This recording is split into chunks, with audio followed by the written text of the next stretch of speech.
Grace had that same look on her face when I rescued her from that fire 20 years ago. She looks lost. I remember asking her where she was from, what her name was, how the fire started. She didn't have any answers? Her mind was a total blank. She had no memory of anything before that day. I wouldn't even know her name was Grace, except I found this partially burnt piece of paper in her pocket with the word Grace written on it.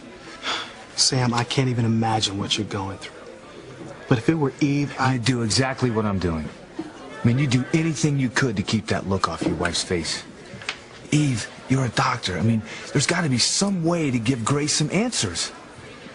I'm afraid you need a crystal ball, and my medical bag didn't come with one. Any sign of the girls? They just vanished in the thin air.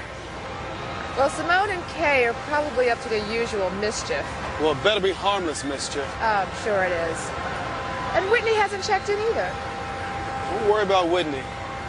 That's the one daughter who's not going to give us any trouble. I haven't had cotton candy in I don't know how many years. you look exactly as you did when we first met. Except for a few tiny lines I've picked up along the way. I don't see any lines. Oh, I love the way you see me, T.C. Russell. In fact, I love you. Mwah. Your leg is bothering you, isn't it? My leg is fine, Eve. I need to get back to my volunteers.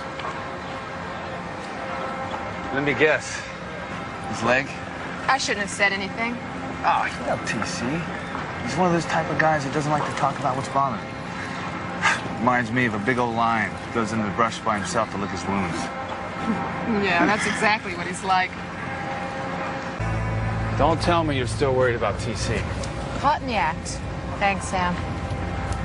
So is the crime rate in Harmony so low you don't have anything better to do than to get me a soda? Well, as a matter of fact, it is. Knock on wood. Oh. Listen, this thing with T.C., is there a real problem? Oh, no, not the way you mean. I mean, there's no better husband or father in the world. Present company excluded, of course. He and I come from the same cloth. There's nothing more important to us than our families. I just wish he had your temperament, Sam. What are you talking about? T.C. is as gentle as a kitten. Well, unless he thinks his family's being threatened. Then something snaps inside of him and he becomes a different person. That's the part of him I worry about, Sam.